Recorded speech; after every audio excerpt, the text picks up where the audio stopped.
picture right now. Our meteorologist, Allison Chinchar, is over at the CNN Weather Center for us. Allison, what are you seeing? What does it look like? All right, so we've got a little bit of everything, Wolf. You've got your rain, you've got your snow, you've got your ice, and even the potential for tornadoes, because this is a very extreme storm system as it continues to make its way off to the north and east.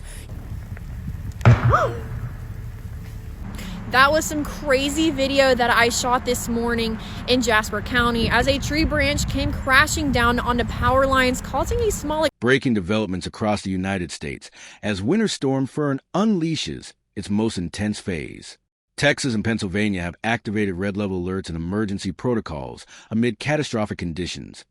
Record ice and sleet in the Lone Star State, historic snowfall bearing the Keystone State, and power outages surging past 1 million customers nationwide.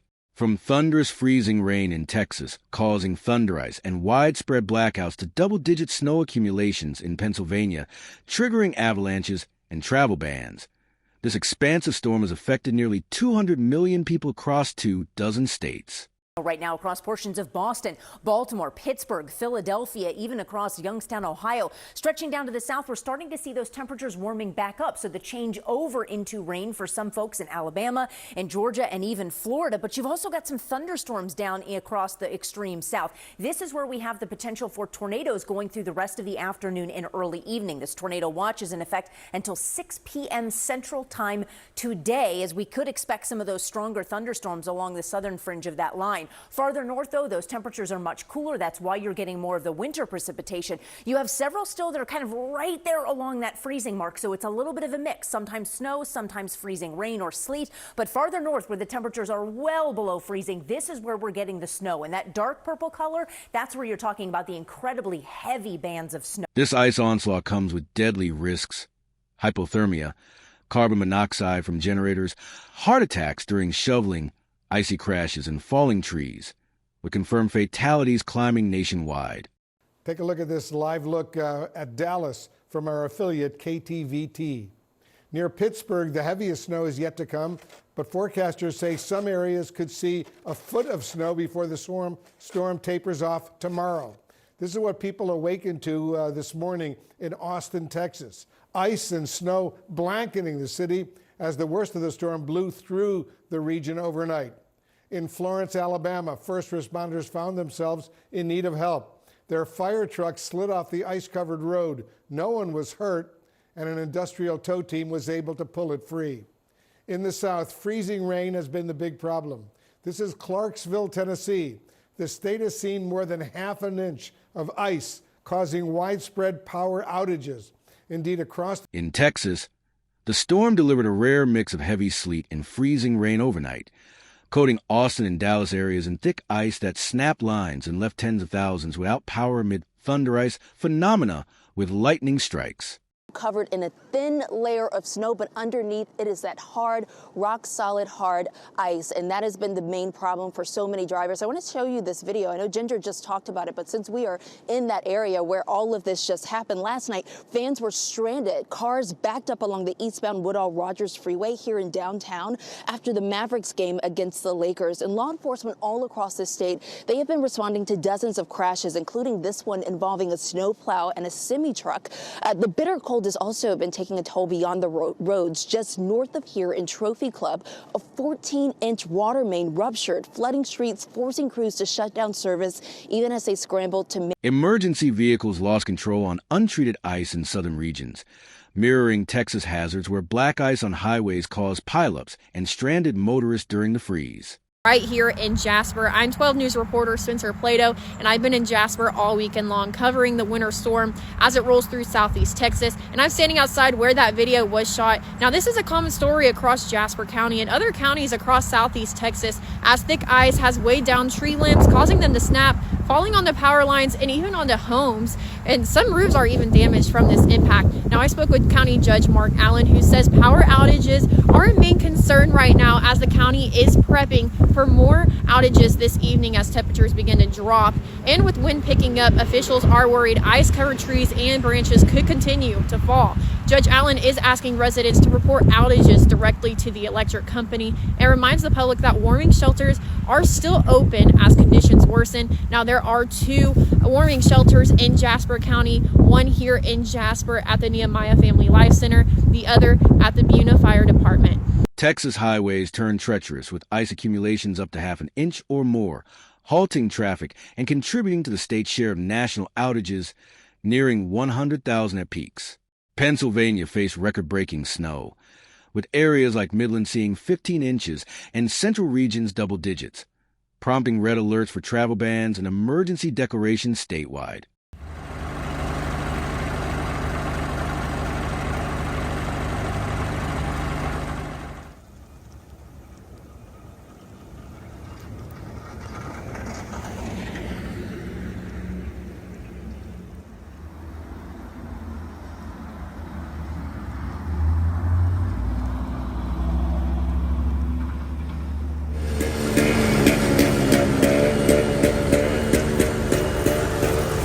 In the Northeast, including Pennsylvania's eastern edges along I-95, winds whipped snow into whiteouts, downing trees onto power lines and exacerbating regional blackouts.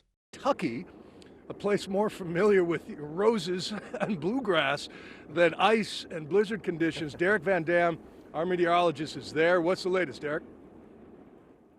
Yeah, they're also known for bourbon and horse races here where I'm at in Louisville, Kentucky, right? You're in a real-life snow globe, so am I. It's transitioned from that sleet and freezing rain to more of the lighter, fluffier snow. Just to kind of scene set here for you to give you an idea where we are in Louisville downtown. Over my right shoulder, that's the Clark Memorial Bridge, and if you go north on that bridge, you're right into Indiana. And that's where some of the heaviest snow bands have set up into southern Indiana and into south central Ohio. That's taking a look at the latest radar here on my graphics, and it's pretty clear to see that as well. But this system is not done, and it's impacting so many states, like Bill rightly said. But what I found very interesting is that there was lightning in the ice. Pennsylvania's snow mixed with sleet and lower elevations created truly impassable roads across parts of the state. Overwhelming snowplows that struggled to keep up with the heavy, wet accumulation. In spots like Duryea and Luzerne County, rare avalanches of 10 to 15 feet of snow slid onto Coxton Road, completely blocking access and requiring emergency crews to respond while police urged drivers to stay away. Oh my gosh. The whole thing is iced over. I wonder if I can get it open. Oh no. That's crazy. Let's try to get it. Look right here.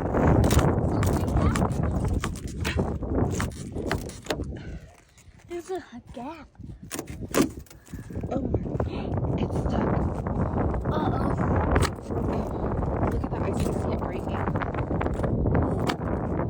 That broke your handle. Look, this is starting to chip off. Oh, there we go.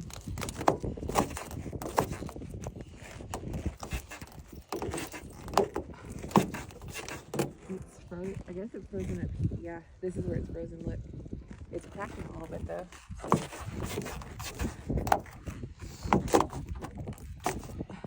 Wow. While some residents ventured out in Pennsylvania's urban areas to enjoy the rare heavy snow, officials repeatedly urged caution due to the physical dangers involved.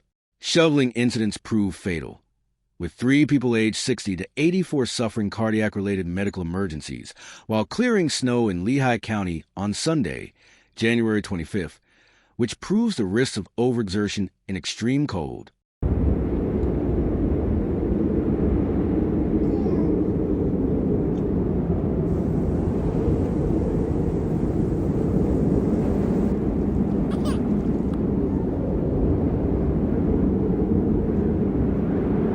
Thousands of plows and salt spreaders were deployed across Pennsylvania to combat the storm, but their effectiveness significantly decreased when temperatures dropped below 15 degrees Fahrenheit.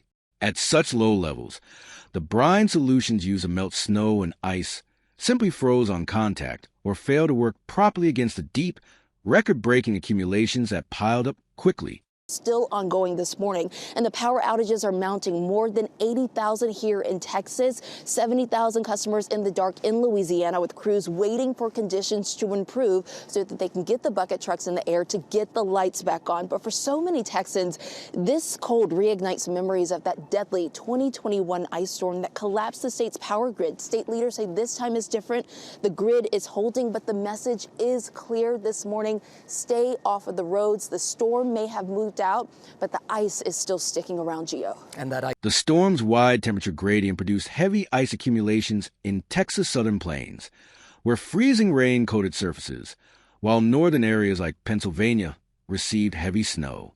This broad impact led to national power outages surpassing 1 million at the peak, as ice and snow weight caused lines to collapse, trees to snap, and widespread grid failures. Had a lot of significant icing. This is where you're seeing some of those highest power outage numbers, but we do expect to see some additional colors popping on this map, especially farther east and farther north as the storm system continues to progress for the day today. Looking at some of these ice amounts, it's no wonder you have such high power outages. Look at this, Brentwood, Tennessee, that's a suburb of Nashville, 3/4 of an inch of ice. Several others, places like Louisiana, Tennessee, Kentucky, right around that half-inch mark, and some of those numbers are still going to go up because it's not done. These are the areas where we could still see up to an additional 1/4 of an inch of ice on top of what they've already had.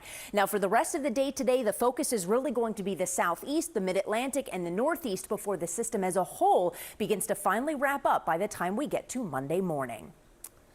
That's a long time from now from my perspective here in Washington, D.C. All right. Bridges and overpasses in Pennsylvania froze rapidly under the ongoing snowfall and sub-freezing temperatures, stranding vehicles that slid or stalled on the slick surfaces. Emergency services had to prioritize numerous rescues and tow operations amid the continuous heavy snow, which made access difficult and increased the danger for drivers caught in the elements. I think we're going to be in for this inch an hour or so rate until prime time, and then it'll ease off. The forecast now for 8 inches. The greatest blizzard ever 10 years ago. The second greatest 10 years before that, but it looks like this one's going to break the streak of just epic 2-3 feet of snow on years that end in 6, but still enough to get the families out under the Manhattan Bridge. We don't get a lot of vertical drop in Brooklyn, so this is one of the key sledding hills here as well. You can't even see Manhattan across the East River in this whiteout condition here, but we've got thousands of snowplows on the streets of New York City, 700 salt spreaders, although at this temperature, salt doesn't work as well once it gets below 15 degrees or so. So they have to add brine to it a little bit, but the new mayor of New York City, Zohran Mamdani, promising that they are prepared. But the story around the rest of the country, this is so huge. It affects nearly 200 million people, and nearly 24 states have now declared a state of emergency. Philadelphia and Pittsburgh areas experienced some of the heaviest snowfall in years along the I-95 corridor and western regions, with totals reaching up to a foot or more in many spots. This deep accumulation buried roads completely, contributed to prolonged power outages from downlines, and forced extended closures of major highways and local streets. They are all still ice covered, sagging down, and branches are still falling. And some of those branches are responsible for our power outages when they fall on power lines. A lot of questions from folks. What do you do? Who do you call about trees down? In a situation like this is something a tree company would take care of. There are no power lines here. And the important thing to know, even if you were to come out and assess it, I'm not going to walk under this because the overhang is still ice covered and more branches could come down. When there is no power outage threat from the branches like this, most tree companies are dealing with a situation where if they were to come in right now and try to remove some of these down branches, it may actually bring some of the sibling trees or the neighboring trees down as well. In Texas, thick ice-glazed trees, branches, and power lines, causing them to snap under the weight and trigger cascading failures across the grid. Restoration efforts were projected to take days or even weeks in the hardest-hit areas, particularly in East Texas near the Louisiana border, where dense forests and icy roads complicated repairs.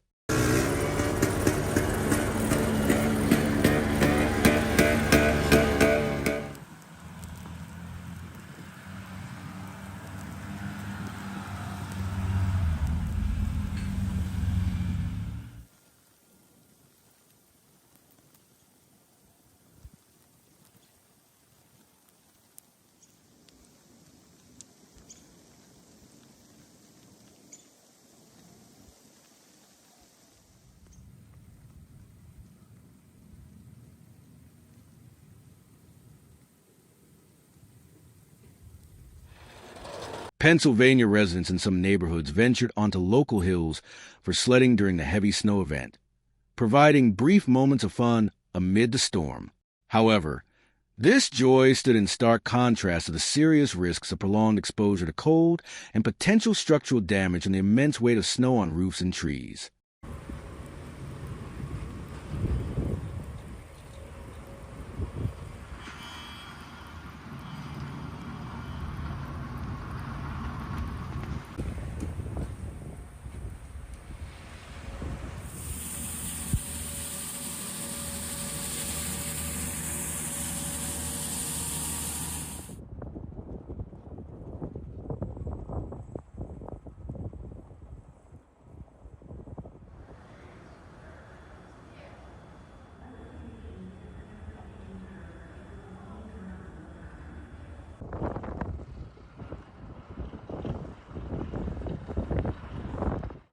Amid the active red alerts and severe weather warnings in Pennsylvania, some people embrace the snow for a sense of calm or normalcy by venturing outside.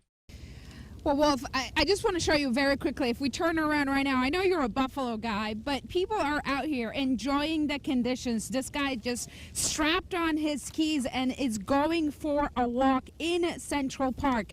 And as you can see, there's a lot of people here. Even though I just spoke to Mayor Zohran Mamdani a few hours ago, and he was telling me he really is asking New Yorkers to stay inside. The reason for that is so that sanitation workers can get to work clearing the roads, cleaning up the sidewalks. So far, so good, he told me. The city has significantly increased the number of workers. Take a listen.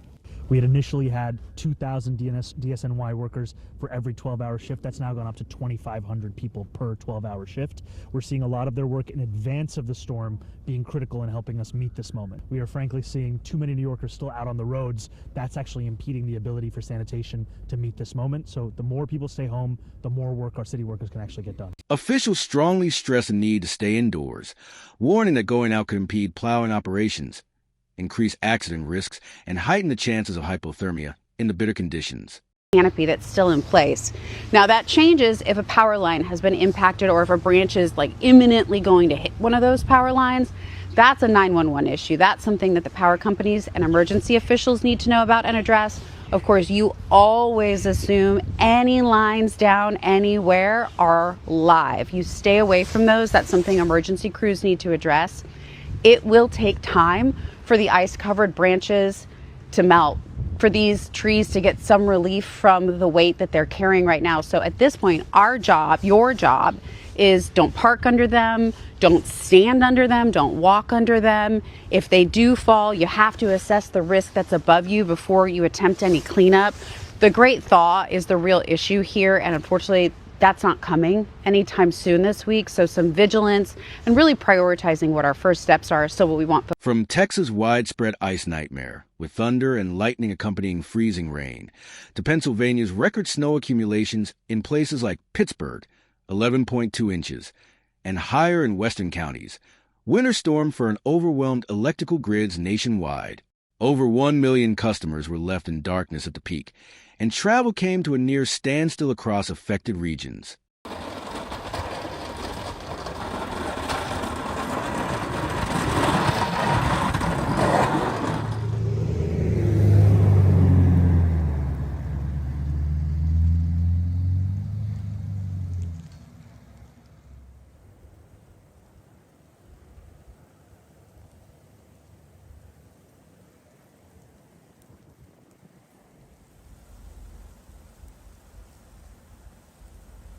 With red alerts still active in Texas and Pennsylvania, and power supplies remaining fragile due to ongoing restoration challenges, both states face an extended recovery period.